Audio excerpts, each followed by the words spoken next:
সবাইকে নমস্কার এবং আদাব। নবম দশম শ্রেণীর জীববিজ্ঞান বইয়ের 11 নম্বর অধ্যায় জীবের প্রজনন এর প্রথম এমসিকিউ ক্লাসে আপনাদের সবাইকে স্বাগতম। তো আজকে আমাদের প্রথম টাইপ হইতেছে ফুল নিয়ে। ভাইয়া প্রথমে বলে রাখি, এই অধ্যায়টা খুবই বড় একটা অধ্যায় এবং আমরা অনেকে ভয় পাই এই অধ্যায়টা পড়তে। কারণ এখানে অনেক ইনফরমেশন আছে, অনেক উদাহরণ আছে, বিভিন্ন জিনিস আমাদের মনে রাখতে হয়, তাই না? তাও আবার আমাদের বইয়ে কিন্তু এগুলো সাজানোভাবে দেওয়া নাই, এক এক জায়গায় এক একটা দেওয়া আছে। তো আমি চেষ্টা করছি যাতে তোমাদের পরীক্ষার আগে যাতে এগুলো রিভিশন দিতে সহজ হয়, এ কারণে যে উদাহরণগুলো আছে সবগুলোকে তোমরা এই ছকের মাধ্যমে দিয়ে দিছি। ঠিক আছে, যত উদাহরণগুলো আছে চেষ্টা করছি সেগুলোকে ছকের মাধ্যমে দিয়ে দিতে, যাতে তোমাদের পরীক্ষার আগের রাতে এগুলো রিভিশন দিতে জন্য তোমাদের সুবিধা হয়।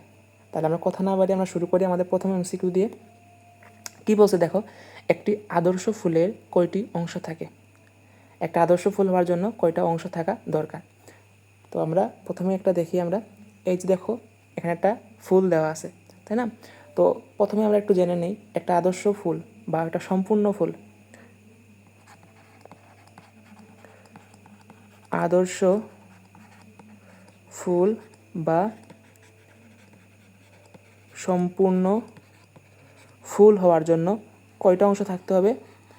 5টা অংশ বা 5টা স্তবক থাকতে হবে। 5টা অংশ বা 5টা স্তবক থাকতে হবে। প্রথমটা কি? প্রথমটা হইতেছে পুষ্পাক্ষ। এরপরে হইতেছে বৃতি। এরপরে হইতেছে দলমণ্ডল। এরপরে হইতেছে পুংস্তবক। এরপরে হইতেছে স্ত্রী স্তবক। এখন দেখো এই যে পুষ্পাক্ষ, এটা হইতেছে, এটার উপরে কি থাকে? এই যে বাকি যে 4টা স্তবকগুলো আছে এই পুষ্পাক্ষের উপরে থাকে, ঠিক আছে? এরপরে দেখো যে বৃতি, এই যে বৃতি, এটা হইতেছে সবচেয়ে মানে ফুলের সবার বাইরের স্তবক। এটা হইতেছে বাইরের স্তবক, বোঝা গেল? আর যে দলমণ্ডল, এটা হচ্ছে বাইরে থেকে প্রথম বা দ্বিতীয় স্তবক। হ্যাঁ, বাইরে থেকে দ্বিতীয় স্তবক। পুংস্তবক, এটা হইতেছে তৃতীয়, বাইরে থেকে তৃতীয় স্তবক। স্ত্রী স্তবক, এটা হইতেছে চতুর্থ স্তবক। বোঝা গেল? আচ্ছা, তাহলে এই 5টা থাকলে আমরা তাকে বলবো সম্পূর্ণ ফুল বা একটা আদর্শ ফুল। এই 5টা থেকে যে কোনো একটা যদি বাদ যায় সেটাকে আমরা বলবো অসম্পূর্ণ ফুল। বোঝা গেল? তাহলে দেখো এই যে চিত্র, দেখো এখানে কি কি আছে দেখো। এই যে পাপড়ি আছে বা দলমণ্ডল বলতে পারি। এই যে পরাগধানী আর পরাগধন্দ দুইটা মিলে হইতেছে কি? এই দুইটা মিলে হইতেছে পুংস্তবক। গর্ভমুণ্ড, গর্ভদণ্ড, গর্ভাশয়, এই 3টা মিলে হইতেছে স্ত্রী স্তবক। পুষ্পাক্ষ আছে, বৃত্তাংশ আছে। তাহলে কি এটা একটা আদর্শ ফুল, তাই না? তো আমি কী বললাম ভাইয়া, আমার এই যে পুংস্তবকের মধ্যে কি কি আছে? পুংস্তবকের মধ্যে আছে হইতেছে তোমার পরাগদণ্ড, পরাগদণ্ড, আরেকটা কি? আরেকটা হইতেছে পরাগধানী।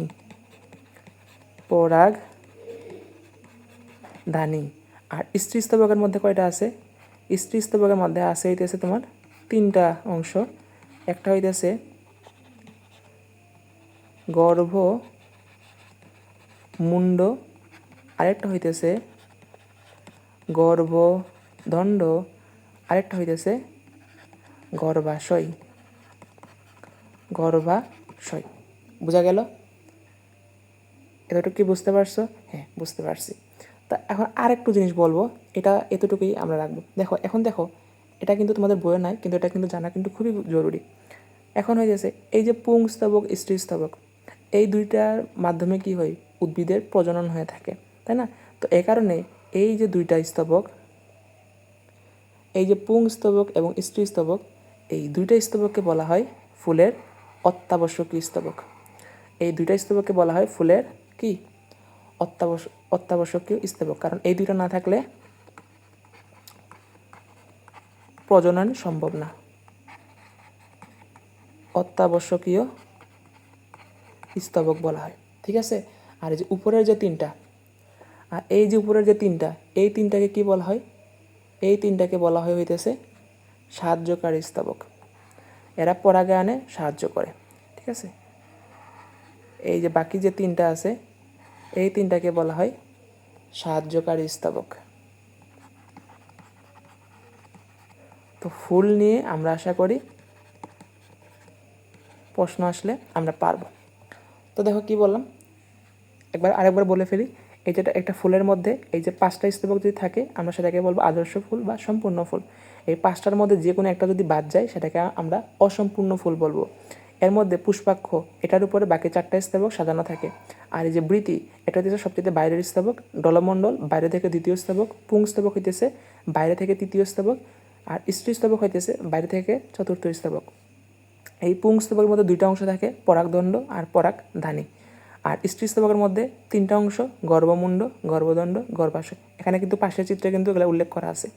এরপরে দেখো এই যে পুংস্তবকে পরাগরেণু উৎপন্ন হয়, স্ত্রীস্তবকে ডিম্বাণু বা স্ত্রীরেণু তৈরি হয়।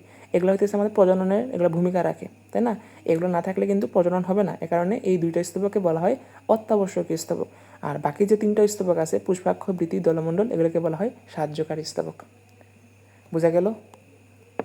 তাহলে দেখো একসাথে কিন্তু আমরা অনেকগুলো শিখে ফেলছি। তাহলে দেখো একটি আদর্শ ফুলের কয়টি অংশ থাকে? একটা আদর্শ ফুলের 5টি অংশ থাকে। পুষ্পাক্ষ, বৃতি, ডলমণ্ডল, পুংস্তবক এবং স্ত্রী স্তবক। আচ্ছা, পরবর্তী প্রশ্নে যাই। কোনটি উদ্ভিদের প্রজনন অঙ্গ? উদ্ভিদের প্রজনন অঙ্গ কোনটা? ফুল। কারণ ফুলের মধ্যে কি থাকে? ফুলের ভিতরেই থাকে হইতেছে পুংস্তবক, স্ত্রীস্তবক। তো এগুলো হইতেছে উদ্ভিদের প্রজনন অঙ্গ। আনসার হবে 3 নম্বরটা। পরবর্তী প্রশ্নে যাই। যে ফুলে 5টি অংশের একটি অনুপস্থিত থাকে তাকে কি বলা হয়? আমি কি বলছিলাম ভাইয়া, একটা ফুলের মধ্যে এই যে পুষ্পাক্ষ, বৃতি, ডলমণ্ডল, পুংস্তবক, স্ত্রীস্তবক, এই 5টার মধ্যে যে কোনো একটা যদি বাদ যায় সেটাকে আমরা বলবো অসম্পূর্ণ ফুল। আর যদি 5টায় যদি থাকে সেটাকে আমরা বলবো সম্পূর্ণ ফুল। ঠিক আছে? তাহলে এটা হবে অসম্পূর্ণ ফুল। যদি একটা যদি বাদ যায় সেটাকে আমরা বলবো অসম্পূর্ণ ফুল। পরবর্তী প্রশ্নে যাই। কী বলছে দেখো, উভলিঙ্গ ফুল কোনটি? উভলিঙ্গ ফুল কোনটি? চলো আমরা এখন ছক দেখি। একটা ছক পড়লে আমাদের সবগুলো কভার হয়ে যাবে। দেখো এই যে ছকটা খুবই খুবই খুবই গুরুত্বপূর্ণ। এখান থেকে প্রশ্ন থাকবেই। সম্পূর্ণ ফুল মানে কি? 5টা স্তবক থাকলে সম্পূর্ণ ফুল বলবো। উদাহরণ কী কী আছে? জবা, ধুতুরা। এই দেখো এদিকে কিন্তু উদাহরণগুলো দেওয়া আছে। ঠিক আছে? আচ্ছা, তাহলে দেখো কি বলছি। সম্পূর্ণ ফুল মানে কি ভাইয়া? 5টা স্তবক থাকলে সম্পূর্ণ ফুল, জবা, ধুতুরা। অসম্পূর্ণ ফুল মানে কি? যে কোনো একটি স্তবক না থাকলে। উদাহরণ কি? লাউ, কুমড়া। উভলিঙ্গ ফুল মানে কি? একটা ফুলের ভিতরে যদি পুং এবং স্ত্রী 2টা স্তবক যদি থাকে সেটাকে আমরা বলবো উভলিঙ্গ ফুল, জবা, ধুতুরা। মানে কি? তাহলে সম্পূর্ণ ফুলগুলো কি উভলিঙ্গ ফুল বলতে পারি না? উদাহরণ কিন্তু সেম। দেখো জবা, ধুতুরা, জবা, ধুতুরা।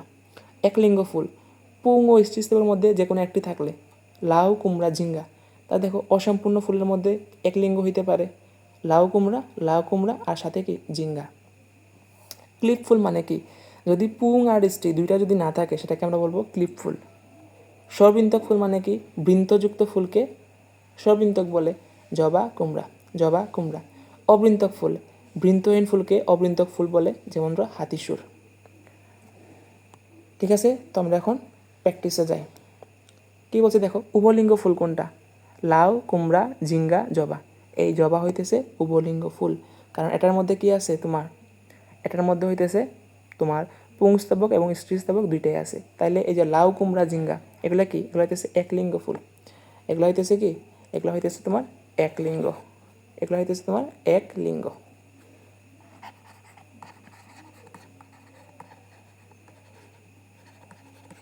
একলিঙ্গ। পরবর্তী প্রশ্নে যাই। একলিঙ্গ ফুল কোনটি? একলিঙ্গ ফুল কোনটা? জবা, কুমড়া আর কি ছিল? জবা, কুমড়া আর ঝিঙ্গা ছিল। মনে আছে? এই দেখাইছিলাম এখানে। এই যে দেখো একলিঙ্গ ফুল, জবা, কুমড়া, ঝিঙ্গা। জবা, কুমড়া, ঝিঙ্গা। তার আনসার হবে এই যে ঝিঙ্গা। আচ্ছা, পরবর্তী প্রশ্নে যাই। দেখো কোনটি অবৃন্তক ফুল? অবৃন্তক ফুল মানে কি? বৃন্তহীন ফুলকে অবৃন্তক ফুল বলা হয়। এই যে হাতিসুর। হাতিসুর হইতেছে কি? হাতিসুর হইতেছে অবৃন্তক ফুল। হাতিসুর হইতেছে অবৃন্তক ফুল। আচ্ছা, কোনটির পরাগদ্বন্দ্ব বহুগুচ্ছ? কোনটির পরাগদ্বন্দ্ব বহুগুচ্ছ? তাহলে চলো এখানে আমরা আরেকটা ছক দেখি। সবগুলো তোমাদের ছকের মাধ্যমে দিয়ে দিয়েছি। এই যে দেখো এখানে কি বলছি দেখো, একগুচ্ছ। যদি পরাগদ্বন্দ্ব যদি একগুচ্ছ থাকে সেটাকে আমরা বলি একগুচ্ছ, ঠিক আছে। যেমন তো কি উদাহরণ হিসেবে কি আছে, জবা। দ্বিগুচ্ছ মানে কি, পরাগদ্বন্দ্ব দ্বিগুচ্ছ থাকলে, যেমন মটর। বহুগুচ্ছ কি ভাইয়া, পরাগদ্বন্দ্ব বহুগুচ্ছ থাকলে সেটাকে আমরা বলি শিমুল। এই যে শিমুলটা কিন্তু খুবই গুরুত্বপূর্ণ। এরপরে দেখো যুক্তধানী। পরাগধানী যদি একগুচ্ছ থাকে, পরাগদ্বন্দ্ব একগুচ্ছ থাকলে একগুচ্ছ জবা, আর পরাগধানী একগুচ্ছ থাকলে আমরা বলি যুক্তধানী। আর দললগ্ন মানে কি, মুক্ত অবস্থায় এবং পুংকেশর দললগ্নের সাথে যুক্ত থাকলে আমরা সেটাকে কি বলি, দললগ্ন ফুল। যেমন উদাহরণ হিসেবে আছে ধুতুরা। এখন দেখো এই যে চিত্র দেওয়া আছে, তোমাদের বইয়ে চিত্র দেওয়া আছে, দেখো এই যে পরাগদ্বন্দ্বটা এখানে একটা না, মানে কি একটা না সরি, একগুচ্ছ। তা এটা কি হবে, এটা হবে তোমার একগুচ্ছ। এটা হবে কি, এটা হবে তোমার একগুচ্ছ। তাহলে একগুচ্ছের উদাহরণ কি, এটা হইতেছে জবা, এটা হবে জবা। এখানে দেখো দুই গুচ্ছ, দ্বিগুচ্ছ। তাহলে দ্বিগুচ্ছ মানে কি, দেখো এখানে চিত্র কি বলছো, দেখো খ নম্বরটা কিন্তু দ্বিগুচ্ছ। এই চিত্রগুলো মনে রাখতে হবে, এই চিত্র থেকে কিন্তু প্রশ্ন আসে, ঠিক আছে। এ কারণে এই চিত্রগুলো তোমাদের দিছি। তো দ্বিগুচ্ছের উদাহরণ কি, দ্বিগুচ্ছের উদাহরণ হচ্ছে মটর। এটা কি গতে কি বলছে, বহুগুচ্ছ। বহুগুচ্ছ মানে কি, মানে হইতেছে শিমুল। বহুগুচ্ছ মানে হইতেছে শিমুল, শিমুল। ঘ নম্বরটা কি ভাইয়া, এটা হচ্ছে যুক্তধানী, যুক্তধানী এটা। আর উঙতে কি বলছে, দললগ্ন। এটা কোনটা হবে, এটা হবে ধুতুরা, ধুতুরা, ঠিক আছে। এই চিত্রগুলা সহ আমাদের মনে রাখতে হবে। তাহলে চলো প্রশ্ন, চলো কি বলছে দেখো, কোনটির পরাগদণ্ড বহুগুচ্ছ। এই যে শিমুল, শিমুলের পরাগদণ্ড হইতেছে বহুগুচ্ছ। এখন বলো তো এই যে জবা, এই জবা, এটার পরাগদণ্ড কি, এটা হচ্ছে একগুচ্ছ। আমরা এখন দেখছি মটর কি, মটর হইতেছে দ্বিগুচ্ছ, দ্বিগুচ্ছ।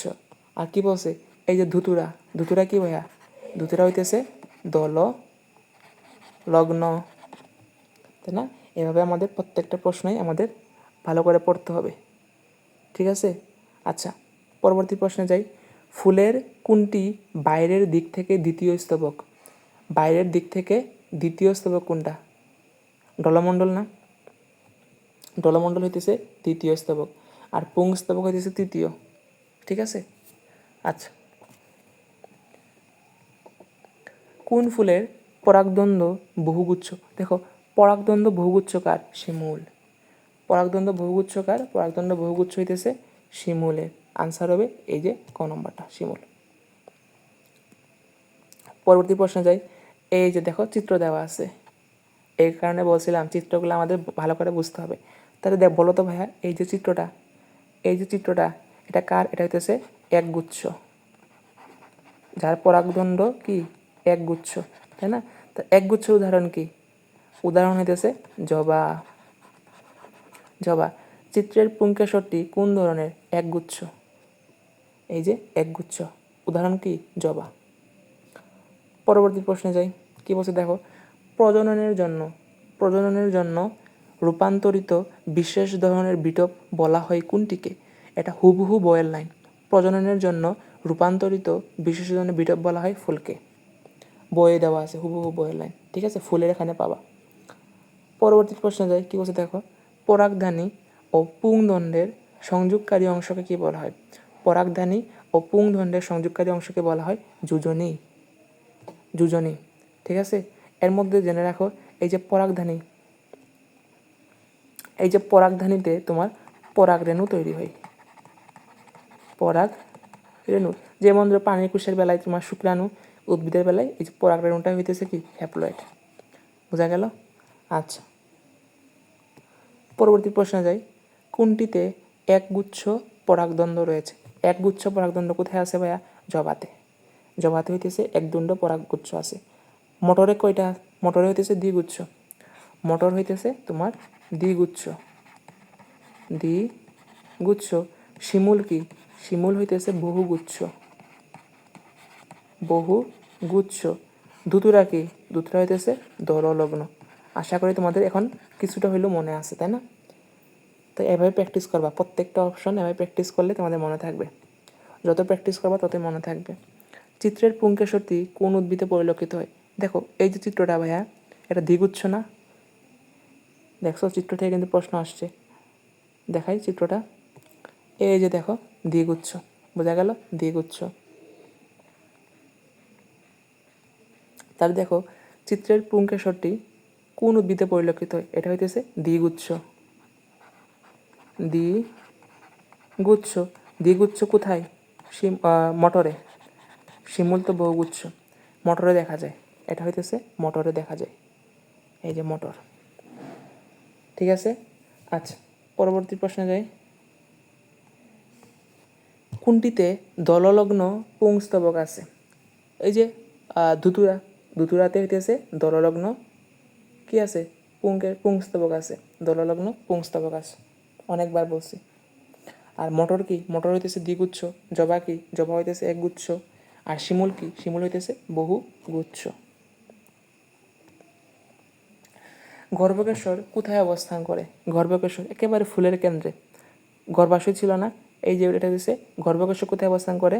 ফুলের কেন্দ্রে অবস্থান করে, ফুলের কেন্দ্রে অবস্থান করে। আচ্ছা, গর্ভপত্রের কয়টি অংশ থাকে? গর্ভপত্রের 3টি অংশ থাকে ভাইয়া। গর্ভপত্রে কয়টি অংশ থাকে? 3টি অংশ থাকে। একটা কি? একটা হইতেছে গর্ভমুণ্ড, আরেকটা কি? গর্ভদণ্ড, আরেকটা কি?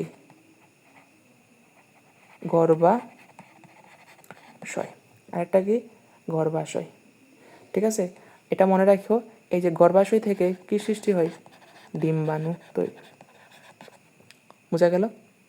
আচ্ছা, তাহলে গর্ভপত্রের কয়টা অংশ? গর্ভপত্রের 3টি অংশ।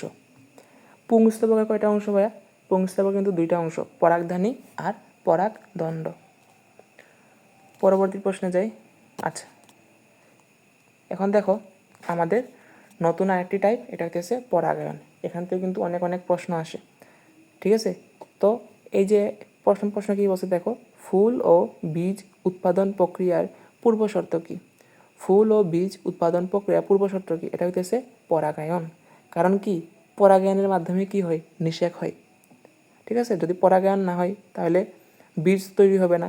তো ফুল ও বীজ উৎপাদন প্রক্রিয়ার পূর্বশর্ত কী? এটা হচ্ছে পরাগায়ন। আচ্ছা, এখন দেখো আরও কিছু কথা বলি। এই যে পরাগায়ন,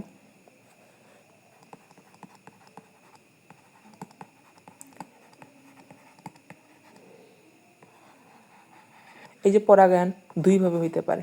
একটা হইতেছে স্বপরাগায়ন, স্বপরাগায়ন, আরেকটা হইতেছে পরাগায়ন।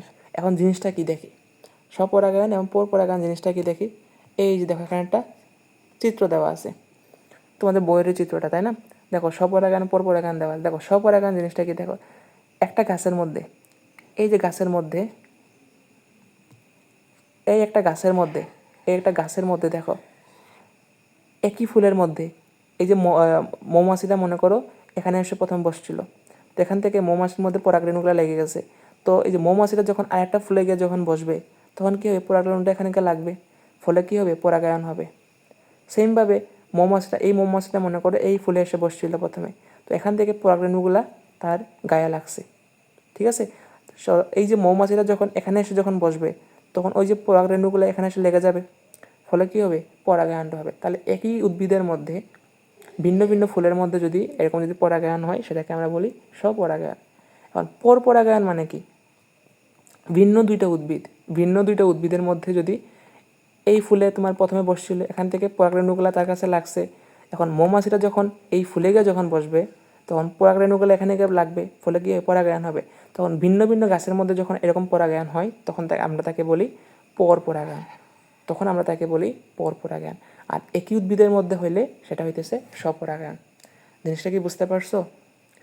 এখন যদি বুঝে থাকি, আমাদের এই ছকটা হইতেছে খুবই খুবই গুরুত্বপূর্ণ। বোঝা গেল? এখন স্বপরাগায়নের কিছু বৈশিষ্ট্য আছে, পরাগায়নের কিছু বৈশিষ্ট্য আছে এবং উদাহরণগুলো আমাদের ভালো করে বুঝতে হবে। এখন দেখো স্বপরাগায়নে পরাগরেণু কম লাগে, পরাগরেণু অপচয় হয়। স্বপরাগায়নে পরাগরেণু কি হয়? অপচয় হয়। বাহকের উপর নির্ভর করতে হয় না, পরাগায়ন নিশ্চিত হয়, নতুন উদ্ভিদে বৈশিষ্ট্যের পরিবর্তন আসে না, প্রজাতির চরিত্রগত বিশুদ্ধতা বজায় থাকে, জিনগত বৈচিত্র্য কম, নতুন গাছের অভিযোজন ক্ষমতা কমে যায়, অচিরেই প্রজাতির বিলুপ্তি ঘটে। আমাদের এমসিকিউর জন্য শুধুমাত্র এগুলো একটু মনে রাখলেই হয়ে যায়। এখন দেখো পরপরাগায়নের ক্ষেত্রে দেখো কিছুই লেখি নাই। কেন লেখি নাই দেখো, এই যে স্বপরাগায়নের বিপরীতগুলো হবে পরপরাগায়নে। এখানে পরাগরেণুর অপচয় হয়, এখানে পরাগরেণুর অপচয় কম হয়, বাহকের উপর নির্ভর করতে হয় না, এখানে বাহকের উপর নির্ভর করতে হয়, পরাগায়ন নিশ্চিত হয়, এখানে হবে না, নতুন উদ্ভিদে বৈশিষ্ট্য পরিবর্তন আসে না, এখানে আসবে, প্রজাতির জিনগত বিশুদ্ধতা বজায় থাকে, এখানে বিশুদ্ধতা বজায় থাকবে না, জিনগত বৈচিত্র্য কমে, এখানে এখানে জিনগত বৈচিত্র্য বেশি, নতুন গাছের অভিযোজন ক্ষমতা কমে যায়, এখানে বেশি হবে, প্রজাতির বিলুপ্তি ঘটে, এখানে ঘটবে না। বোঝা গেল? তো উল্টোগুলা হবে পরপরাগায়নে। এখন দেখো স্বপরাগায়নের উদাহরণ কী কী মধ্যে আছে, সরিষা এবং ধুতুরা। আর পরপরাগায়নের মধ্যে আছে শিমুল আর পেঁপে। উদাহরণগুলো মনে রাখতে হবে। আচ্ছা, তাহলে আমরা এখন দেখি। আচ্ছা, এটা তো সলভ করছি, পরবর্তী প্রশ্নে যাই। স্বপরাগায়নের গুরুত্ব কী দেখছো, এখন কিন্তু চলে আসছে। বৈচিত্র্যের আবির্ভাব ঘটে, অভিযোজন ক্ষমতা বৃদ্ধি পায়, বীজের অঙ্কুরোদ্গমের হার বৃদ্ধি পায়, বীজের চরিত্রগত বিশুদ্ধতা বজায় থাকে। স্বপরাগায়নের ক্ষেত্রে বৈচিত্র্যের আবির্ভাব ঘটে না, অভিযোজন ক্ষমতা কমে যায়, বীজের অঙ্কুরের হার বৃদ্ধি পায় না, কমে যায়, বীজের চরিত্রগত বিশুদ্ধতা রক্ষা হয়। এটাই একমাত্র সত্যি। ঠিক আছে? আর উপরে যে তিনটা, এটা হচ্ছে পরপরাগায়নের জন্য সত্য। নিচের কোন প্রজাতির চরিত্রগত বিশুদ্ধতা বজায় থাকে? চরিত্রগত বিশুদ্ধতা বজায় থাকে এবং অভিযোজন ক্ষমতা কম। এটা কোনটা? এটা হচ্ছে স্বপরাগায়ন।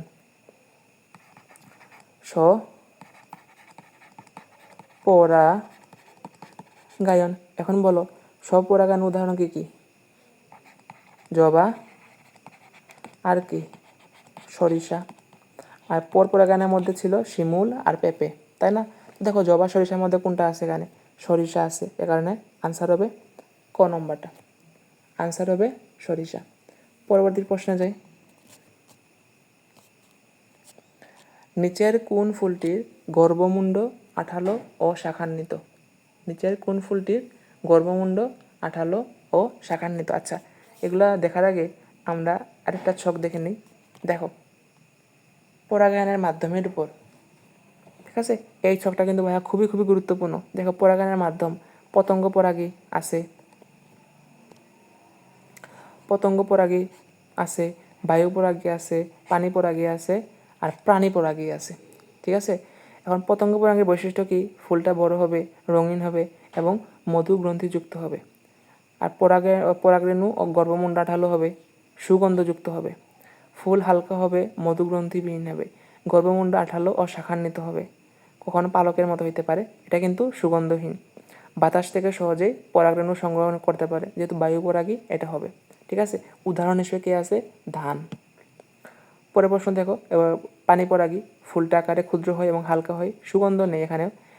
স্ত্রী পুষ্পের বৃন্ত লম্বা, কিন্তু পুং পুষ্পের বৃন্তটা হবে ছোট। উদাহরণ কি ভাইয়া? পাতা, শেওলা। প্রাণী পরাগী, ফুলটা মোটামুটি বড় এবং রঙিন হয়ে থাকে, ফুলগুলো পুষ্পমঞ্জুরে সাজানো থাকে, ফুলগুলো গন্ধ থাকতেও পারে আবার না থাকতেও পারে। উদাহরণ কি আছে? কদম, শিমুল, কচু। আর পতঙ্গ পরাগীর মধ্যে কি আছে? জবা, কুমড়া আর সরিষা। ঠিক আছে? তো দেখো কি বলছে, দেখো নিচের কোন ফুলটির গর্ভমুণ্ড আঠালো ও শাখান্বিত? এটা কোনটা হবে? এটা হবে তোমার বায়ুপরাগী ফুলের বৈশিষ্ট্য, বায়ুপরাগী। ঠিক আছে? বায়ু পরাগী ফুল। তাহলে বায়ুপরাগীর মধ্যে উদাহরণ কি ছিল? ধান। ধান হইতেছে বায়ুপরাগী। এখন বলো তো সরিষা কি কোন পরাগী ভাইয়া? এটা কিন্তু এরপর মনে রাখবা, সরিষা হইতেছে পতঙ্গ পরাগী। পতঙ্গ পরাগী। কদম কি পরাগী? কদম হইতেছে প্রাণী পরাগী।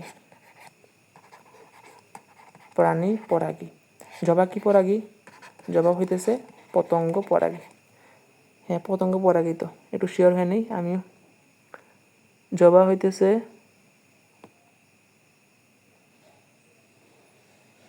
হ্যাঁ, জবাব তো তোমার পতঙ্গ পরাগী। ঠিক আছে, ঠিকই লেখছি। এখন দেখো পরবর্তী প্রশ্ন দেখো, পতঙ্গ পরাগী ফুল কোনটা? পতঙ্গ পরাগীর মধ্যে কে কে আছে? কদম ছিল, কচু ছিল, এগুলা ছিল, তাই না? তো দেখো এখানে কচু আছে, তো কচুটা হইতেছে তোমার পতঙ্গ পরাগী। ধান কি ভাইয়া? ধান হইতেছে বায়ু পরাগী। ধান হইতেছে বায়ু পরাগী। এরপরে সরিষা, সরিষা কোন পরাগী? সরিষা হইতেছে পতঙ্গ পরাগী। পতঙ্গ পরাগী। আচ্ছা, পরবর্তী প্রশ্নে যাই। পুং পুষ্পের বৃন্ত ছোট থাকে কোন পরাগী ফুলে? পুং পুষ্পের বৃন্ত ছোট থাকে কোন পরাগী ফলে? এটা হইতেছে তোমার পানি পরাগীতে মনে হয়। এই যে দেখো, এই যে দেখো, স্ত্রী পুষ্পের বৃন্তটা লম্বা থাকে কিন্তু পুং পুষ্পের বৃন্তটা ছোট থাকে, পানি পরাগে। উদাহরণ কি? পাতা শেওলা। বুঝতে পারছো, শখ থেকে কিন্তু প্রশ্ন আসবে। তাহলে দেখো, পুং পুষ্পের বৃন্ত ছোট থাকে কোন পরাগী ফুলে? পানি পরাগী ফুলে। পানি পরাগী উদাহরণ কি? পাতা শেওলা। পাতা শেওলা। এখন ভাইয়া বলো তো, এই যে পতঙ্গ পরাগী, এটার উদাহরণ কি কি? সরিষা, জবা। বারে বারে পড়ে, তাহলে আমাদের মনে থাকবে। ঠিক আছে, উদাহরণগুলো বারে বারে পড়লেই আমাদের মনে থাকবে। একটু প্রথম দিকে কষ্ট হবে, পরে দিকে কিন্তু সহজ হবে। প্রাণী পরাগীর মধ্যে কে কে ছিল? কদম, কচু, এগুলা। কদম, কচু, এগুলা। বায়ুর মধ্যে কে আছে? একটাই, ধান। বইয়ের উদাহরণগুলোই ভালো করে পড়তে হবে। কি বলছে দেখো, কোনটি বায়ুপরাগী ফুল? ধান। ধান হইতেছে বায়ুপরাগী ফুল। আচ্ছা, পরবর্তী প্রশ্নে যাই। আচ্ছা, এখন আমাদের নতুন একটি টাইপ, এটা হইতেছে পুং গেমিটোফাইট এবং স্ত্রী গেমিটোফাইটের উৎপত্তি নিয়ে আমরা এখন আলোচনা করব। দেখো, প্রথম প্রশ্ন কি বলছে? পরাগরেণু অঙ্কুরিত হয়ে কিসে পরিণত হয়? পরাগরেণু অঙ্কুরিত হয়ে কিসে পরিণত হয়? পরাগরেণুটা অঙ্কুরিত হয়ে তোমার পরাগ নালিকাতে পরিণত হয়। এটা হইতেছে পরাগ নালিকা। পরাগ নালিকা মানে কি? এই পরাগনালিকা কি বলা হয়? পোলেন টিউবও বলা হয়। পোলেন টিউবও বলা হয়। তাই দেখো, পুং জননে, যুক্তধানীতে, পরাগথলিতে, পোলেন টিউবে। এই আনসার হবে পোলেন টিউব। আনসার হবে পোলেন টিউব। পরের প্রশ্ন দেখি, কোন পদ্ধতিতে গ্যামিট সৃষ্টি হয়? গ্যামিট মানে কি? হ্যাপ্লয়েড না? হ্যাপ্লয়েডগুলাই তো। হ্যাপ্লয়েডগুলো কোথায় সৃষ্টি হয়? মিওসিস কোষ বিভাজনে। ভাইয়া বলো তো, মিওসিস কোষ বিভাজনে দেখতে কীরকম? এই যে কোষ বিভাজনে কিন্তু দেখাইছিলাম 2n থেকে an, an, আবার an থেকে an, এখান থেকে আবার an, এই যে অপত্য কোষগুলা। ঠিক আছে, তো কোন পদ্ধতিতে গ্যামেট সৃষ্টি হয়? এটা হইতেছে মিওসিস কোষ বিভাজনে। মিওসিস। পরবর্তী প্রশ্নে যাই। পরাগরেণুর জেনারেটিভ কোষটি বিভাজিত হয়ে কতটি পুং জননকোষ সৃষ্টি করে? খুবই ভালো একটা প্রশ্ন। এটা হচ্ছে 2টা পুং জননকোষ সৃষ্টি করে। পরাগরেণুর জেনারেটিভ কোষটি বিভাজিত হয়ে কয়টা পুং জননকোষ সৃষ্টি করে? 2টা পুং জননকোষ সৃষ্টি করে। পরে যাই, কোনটি পুং গেমিটোফাইটের প্রথম কোষ? পুং গেমিটোফাইটের প্রথম কোষ। দেখো, এখানে কনফিউশন হয়ে যায় অনেক সময়। দেখো, যদি বলে পুং গেমিটোফাইট,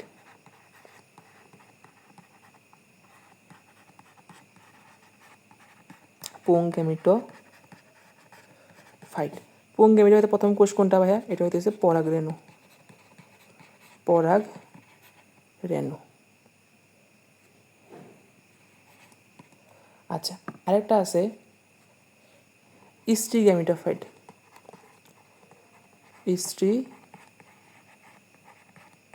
গেমিটোফাইটের প্রথম কোষ কোনটা? এটা হইতেছে স্ত্রী রেণু। বোঝা গেল? আর যদি বলে স্পোরোফাইট, স্পোরোফাইটের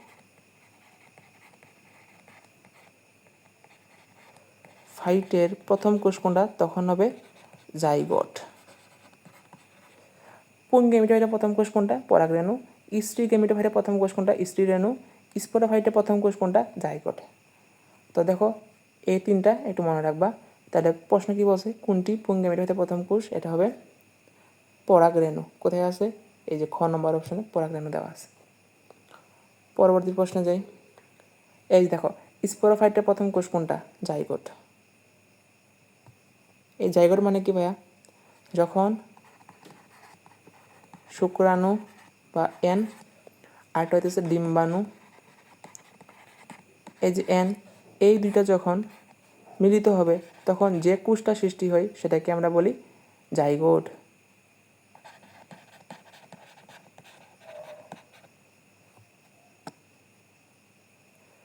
তখন আমরা তাকে বলি জাইগোট। ঠিক আছে, এখন তারা কোন প্রক্রিয়ায় মিলিত হবে? এটা হইতেছে নিষেক প্রক্রিয়ায় মিলিত হবে, এটাও মনে রাখবা। ঠিক আছে, আচ্ছা পরবর্তী প্রশ্নে যাই। গর্ভযন্ত্রে কয়টি কোষ থাকে? দেখো আমাদের এখানে একটা চিত্র দেওয়া আছে, তোমাদের বইয়ের চিত্র। এই যে দেখো, এই হইতেছে একটা স্ত্রী গেমিটোফাইটের উৎপত্তির বিভিন্ন ধাপ। ঠিক আছে, এখন দেখো এই যে চিত্রটা, এই চিত্রটা একটু ভালো করে খেয়াল করি। এখানে দেখো এই যে পুরোটা, এই যে পুরোটা, এই পুরোটা হইতেছে একটা ভ্রূণথলি, এই পুরোটা হইতেছে একটা ভ্রূণথলি। এর মধ্যে এই যে পার্ট, এই পার্টটুকে বলা হয় গর্ভযন্ত্র। এই পার্টটুকে কি বলা হয়? এটাকে বলা হয় গর্ভযন্ত্র। ঠিক আছে, এখন দেখো একটা গর্ভযন্ত্রের ভিতরে কি কি থাকে? ডিম্বাণু থাকে। এই যে মাঝের যে বড় কোষটা, এটা হচ্ছে ডিম্বাণু, আর পাশের যে দুইটা কোষ এটাকে বলা হয় সহকারী কোষ। ঠিক আছে, তো এই পুরোটা হইতেছে একটা ভ্রূণথলি, এই ভ্রূণথলির মধ্যে এই পার্টটাকে বলা হয় গর্ভযন্ত্র। বোঝা গেল? তো দেখো এই গর্ভযন্ত্রের ভিতরে সবচেয়ে যে বড় কোষ সেটাকে বলা হয় ডিম্বাণু, আর পাশের যে দুইটা কোষ থাকে সেগুলোকে বলা হয় সহকারী কোষ। তোমাকে প্রশ্ন কি বলছে? আমাকে প্রশ্ন বলছে হইতেছে গর্ভযন্ত্রে কয়টি কোষ থাকে? গর্ভযন্ত্রে 3টা কোষ থাকে। কি কি? 3টা। একটা হইতেছে ডিম্বাণু। ডিম্বাণু কয়টা? একটা। আরেকটা হইতেছে সহকারী কোষ। সহকারী কোষ কয়টা থাকে? 2টা। এই হইতেছে 3টা। এই হইতেছে 3টা। আচ্ছা পরবর্তী প্রশ্নে যাই। ভ্রূণথলিতে কয়টি নিউক্লিয়াস পাওয়া যায়? আচ্ছা আমরা চিত্রটা আরেকবার দেখি। এই যে দেখো, এই পুরাটা হইতেছে একটা ভ্রূণথলি, এই পুরাটা হইতেছে একটা ভ্রূণথলি। এখন দেখো এই ভ্রূণথলির মধ্যে কি কি আছে? এই দেখো একটা নিউক্লিয়াস আছে, একটা, 2টা, 3টা, 4টা, 5টা, 6টা, 7টা, 8টা। তাহলে কয়টা নিউক্লিয়াস আছে? 8টা নিউক্লিয়াস আছে।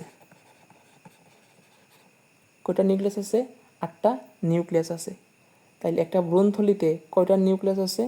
8টা নিউক্লিয়াস আছে। নিউক্লিয়াস আছে হইতেছে 8টা। পরের প্রশ্নে যাই। আচ্ছা আচ্ছা এখানে আমাদের নেক্সট টাইপ হইতেছে উদ্ভিদের প্রজনন, নিষেক নিয়ে আলোচনা করব। প্রথম প্রশ্ন কি বলছে দেখো, পুং ও স্ত্রী জননকোষ মিলনের ফলে কি সৃষ্টি হয়? পুং ও স্ত্রী জননকোষ মিলনের ফলে কি সৃষ্টি হয়? জাইগোট সৃষ্টি হয়। আমি তো একটু আগে বললাম এই যে পরাগরেণু। আচ্ছা আর একটা কালার দিয়ে লিখি। এই যে পরাগরেণু,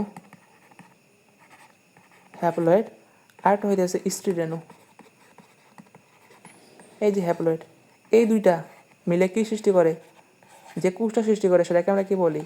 সেটাকে আমরা বলবো জাইগোট। তাহলে কি বলছে দেখো, পুং ও স্ত্রী জননকোষ মিলনের ফলে কোনটি সৃষ্টি হয়? এটা সৃষ্টি হইতেছে জাইগোট সৃষ্টি হয়। জাইগোট সৃষ্টি হয়। তারা কোন প্রক্রিয়ায় এটা মিলনটা হয়? নিষেক প্রক্রিয়ায় মিলনটা হয়। তাহলে আনসার হবে এই যে জাইগোট। আচ্ছা এখন দেখো এই যে জাইগোটটা, এই যে জাইগোট, এই যে জাইগোটটা পরে যখন বিভাজিত হয় আবার আরও বিভাজিত হয়ে সে তৈরি করে, সৃষ্টি করে কে? ভ্রূণ।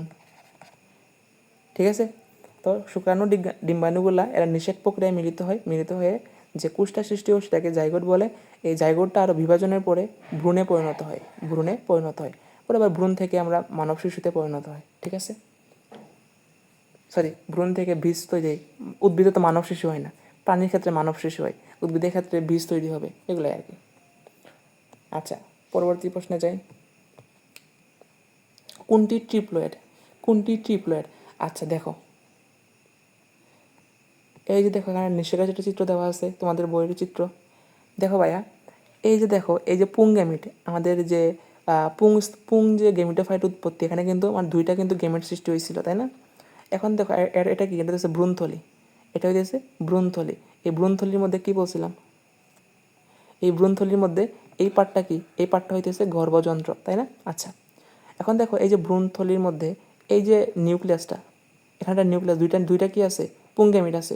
একটা পুংগেমিট এই ডিম্বাণুর সাথে মিলিত হয়, একটা পুংগেমিট কার সাথে মিলিত হয়, ডিম্বাণুর সাথে মিলিত হয়।